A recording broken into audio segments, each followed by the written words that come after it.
As I often say in many of my videos, our time on earth is limited, unfortunately. And sometimes we can get overwhelmed by the projections and the suggestions and the pressure of other people. This can be our parents, it can be our family members, our friends, even just acquaintances that are around us in our daily lives. And sometimes we can be pressured into having a certain career, studying a certain thing in school, going to school in the first place, into loving a certain type of person, into living in a specific area or living a certain type of lifestyle. Regardless of what it is, there are pressures coming from everywhere. And if we're not careful, we can succumb to others' projections of what they think our lives should be. Fortunately, though, because it is your life, you do actually have the power to decide how you want to live it, as scary as it may be. Who said anyone else's judgment was better than our own when it comes to our lives? We only get one life, and fortunately, we are the creators of that life and we can decide how we want it to go. The only thing we need to ask ourselves is, who are we living for? The first thing I want you to do is to do what's best for you, regardless of how other people will react. And as simple as it sounds, I know how hard that can be, especially being a former people pleaser. You want people in your life to be proud of you, especially those maybe who have raised you or have your best interest at heart. You want to make sure that, I don't know, like as someone who was a people pleaser, like I wanted everyone to be happy with me all the time. So figuring out what it was exactly that I wanted and how to actually go after that has been a journey. It's still a journey that I'm on, but I really do encourage you to do that. Sometimes we get expectations imposed on us, and this can be the idea of going to a post secondary institution, or if you do decide to go to post secondary, studying something specific because your parents think it's what's best for you, or a certain industry might be more lucrative. And these things might, come from fears that people around us have had, or like poor experiences they've had as well. But it is your life, and they are not the ones that have to go through school with you. Maybe people in your life are saying you should only date, wow, you should only date a certain type of person, a certain gender, have a certain relationship style, and that's not for you. Do yourself a favor and just start listening to your intuition, and really think about why you feel it's so important to listen to other people in your life instead of yourself. Maybe you want to live somewhere super far away, but people around you have cautioned against it, maybe because it's hard, or it might be difficult, or it's uncharted territory.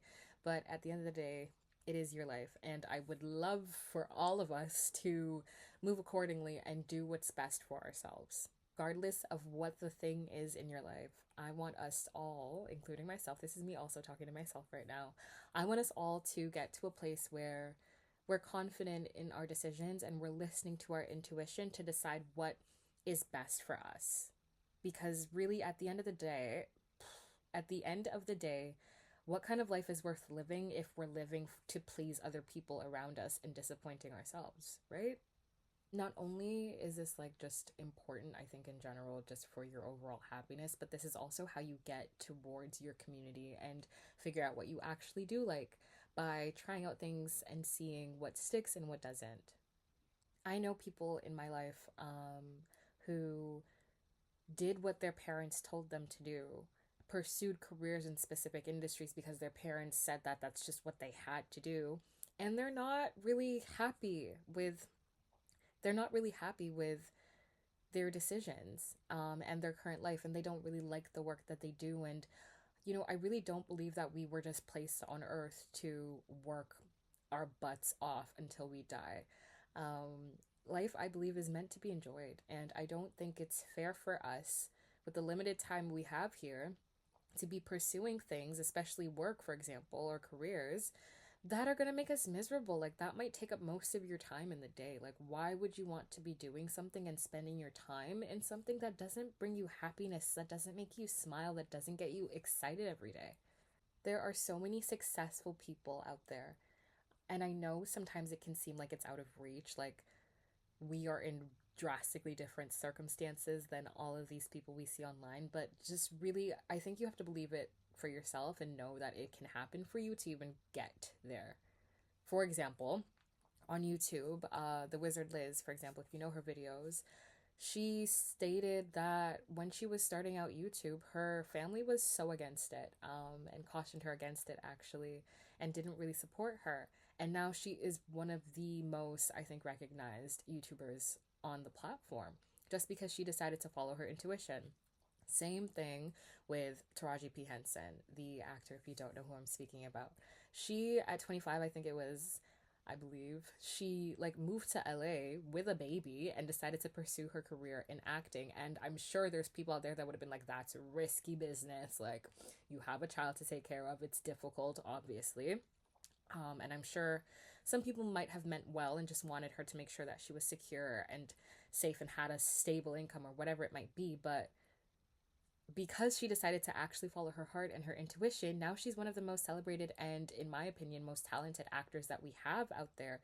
And I think it's really beautiful to see that, you know, people don't always exactly know where they're going. None of us exactly know where we're going to end up, but it's really encouraging to see when people believed in themselves from the jump and didn't exactly know where they would end up, but still pursued their dreams and their desires and ended up in really great places. Oops, sorry. And ended up in really great places. So it's just really nice to see. Just keep that in mind when you're thinking about, okay, but like what? Like, is it really that bad if I settle and do something that I don't want to do? Yeah, I think it is. Do you ever get a feeling that a place or a person or a thing or a career or an activity or whatever it might be just doesn't feel like it's for you? There might not be a specific, a very tangible reason as to why it doesn't feel right, but just in your gut something is like I could be happier, somewhere else. I could feel a bit better, a bit more secure about myself in this area. You just know. That starts with, I think tackling that starts with taking initiative to try a bunch of things and see what you actually like. Don't just wake up every day and do the same thing you've been doing because you've been doing it for so long. Don't just be friends with people or be in relationships with people just because it's always been that way. Like, have the courage to go and step outside of your bubble and actually try things for the first time. Like, be new at something and see, you know what? Maybe this is something that I'd be interesting. I don't know. Maybe you're like, okay, I know that I like to be artsy, but I don't exactly know what I want to do. Maybe you take a painting class. Maybe you take a pottery class and you're incredible on your first try, right? You just never know what might stick. Have the courage to dream, and even more, have the courage to pursue wow, every time. Have the courage to pursue your desires. Are there interests you had as a child that you just never pursued because maybe you didn't have the means to, or you didn't have the ability to do so at the time, but maybe now in your adulthood or in your teen years, you're able to go back and try and, I don't know, connect with that younger self that's in you and pursue things that really would make you excited, and happy, and might spark creativity and joy. I just want you all to not be scared to make changes. I think once you go in knowing that it's probably going to be uncomfortable and get comfortable with feeling uncomfortable, it gets a little bit easier from there.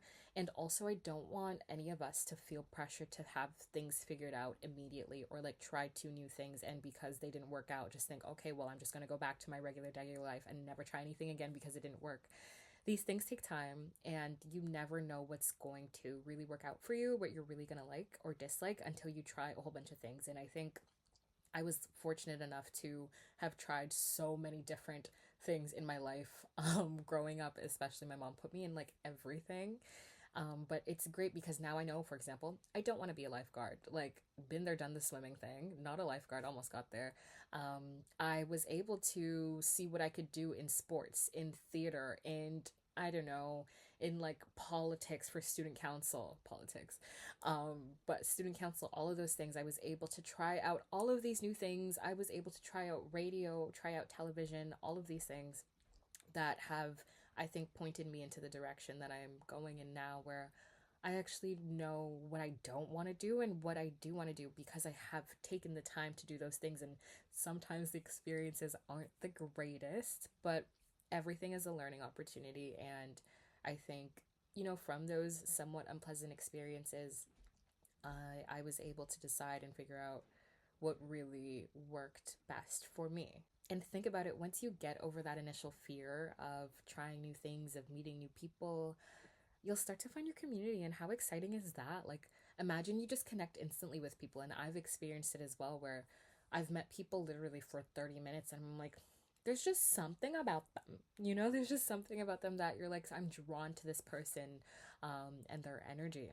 And I think you really do have to step outside of your box to find those people and those experiences and those things. Really and truly, it comes down to having the courage to believe in your thoughts and your opinions, over anybody else's. And that is something I'm still working on today, but I think I've done a really good job of overcoming that. And there was a point in my life where any decision that I had to make when it came to any area of my life, whether it be what program I want to pursue, or if I should give someone another chance, or if I should date a certain person, I was always seeking out someone else's opinion because I didn't trust my own. And I felt like I just didn't know what was best for me. And I think just also the type of personality that I had, and I would be surrounded by a lot of people that were a little more dominant.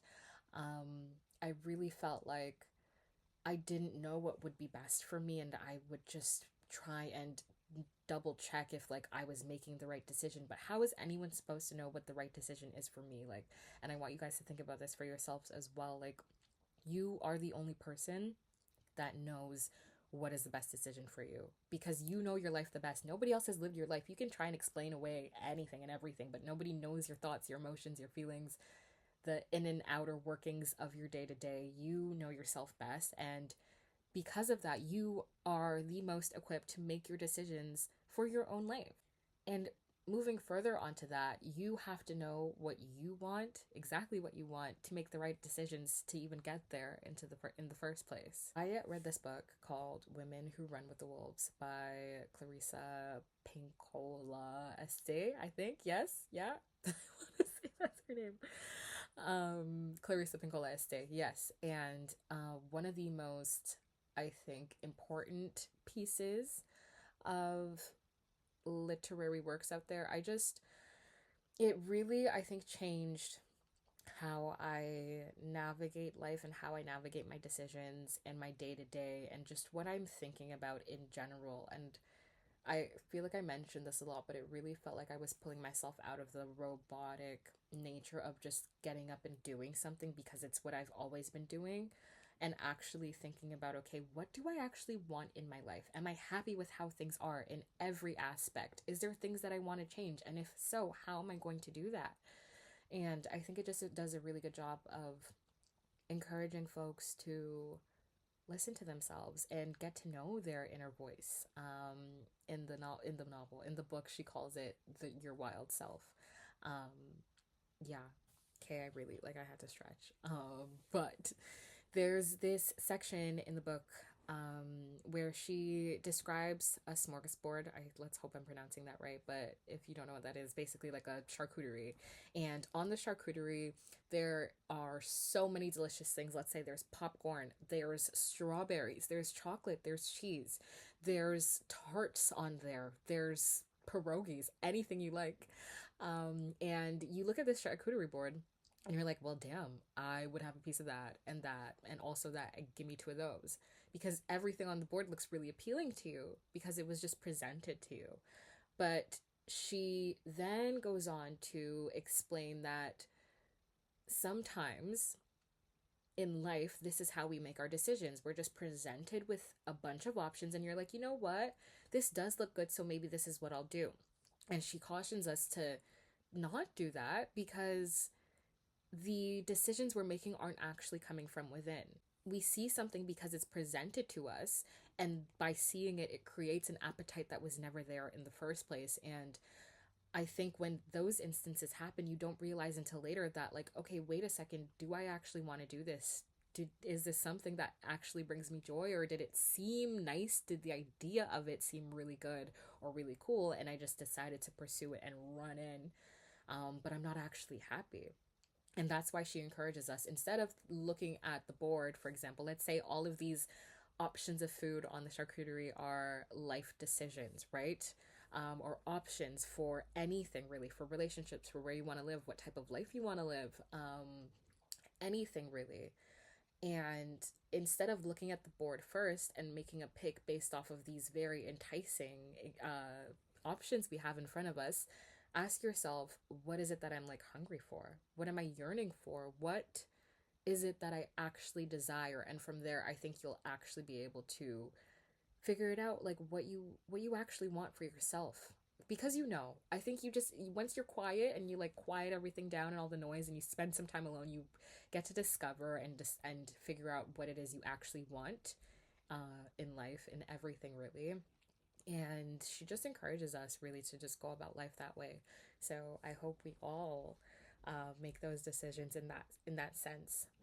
Don't just choose to do something because the idea of it sounds good. And if you want an example, for me, I have graduated university a few months ago, and the natural path of a post grad would be, okay, now that you're done school, let's look for jobs. I know that I don't want to work a part time. I know that I don't want to work a full-time 9 to 5 right now.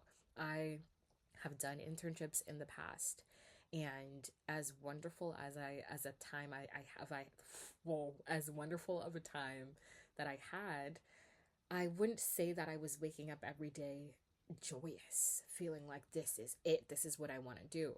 I also know that I'm somebody that likes to, like, on a random Tuesday, go on a walk at 12 o'clock in the afternoon, and I can't do that if I'm working full time and if I'm in an office.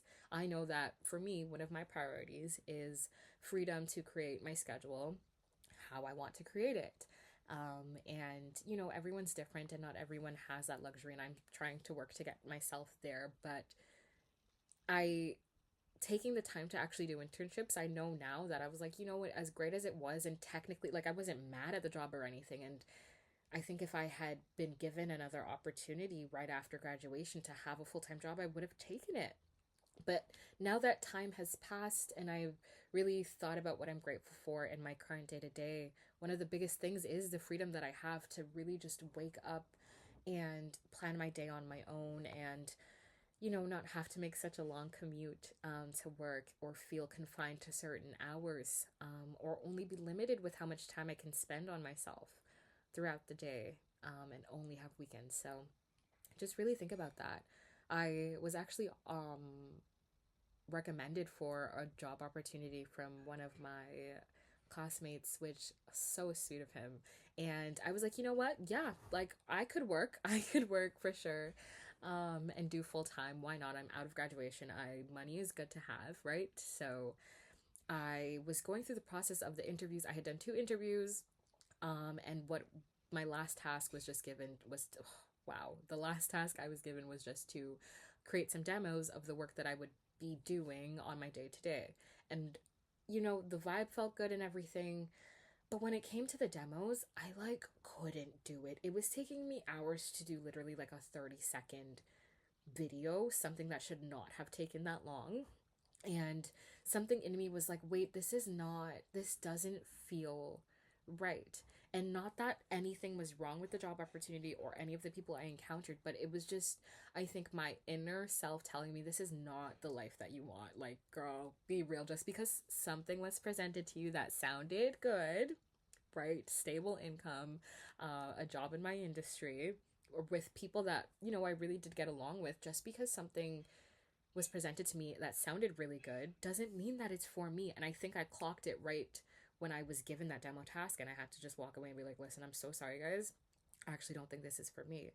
And, at first I wasn't sure if I was making the right decision. I'm sure other people in my position would have been like, girl, take the freaking job. Literally just do it. You were recommended. Like, come on. But I don't know. It's something that you just feel in your system, in your soul. And I hope we connect with ourselves enough in our lives to know how to navigate that, and know how to actually listen to our intuition, and know when something might not be right for us or when something might be right for us. At the end of the day, you know your life the best. You know yourself the best. You are the most equipped to handle your life decisions and your circumstances. And I hope we all get to a space where we're comfortable listening to ourselves, whether that means saying no to other people or saying yes to others, saying no to opportunities or saying yes to some of them, to take a chance on things even when they might not seem to make sense, but internally it just feels like the right thing for you to do. I really do want us all to get to a point where we're letting our inner voice guide us through life so we can actually have very fulfilling lives. You don't want to be that person. I don't want to be that person. I don't think any of us want to be that person that wakes up randomly and we're like, damn, we're like 56 or 74. And we're like, I'm glad to have made it this far. And, my life was okay, but I was just content. I don't want to just be content. I want to be happy. And I want to know that I was actively making decisions in my life that landed me where I ended up where I end up, like I feel like time can fly by, and if we're not aware enough, if we're not acknowledging that time is passing and days are going by, I think we can get stuck or end up in spaces that maybe are like only 70% meant for us, but or where we feel, 70% fulfilled. But I feel like we can all hopefully get to a place where we do wake up years later and we're like, damn, you know what? I didn't know what I was doing at the time. I couldn't fully explain it logically. I didn't know where I was going, but I just knew in me that there was something I was supposed to do and I did it. And I'm so grateful for it because even if there's pushback from people in your lives, um, for the most part, and I hope so, that regardless of whatever decisions you make, they're going to love you and support you, even if it takes them time to get there, because they love you for you and not the decisions you've made in life for yourself. At the end of the day, it's your life. Nobody is going to have to live it and wake up every day and do what you have to do except you for yourself. So just trust yourself, and just be bold enough to follow your intuition and your inner voice. Anyways, my loves, thank you so much for watching today. Sorry about the random sunset if you saw that. Yeah, I love you all. I hope this message resonated with you. I think this was also, I just needed it to say it out loud for myself, if I'm being quite honest. But I appreciate you all, and I will see you in the next one.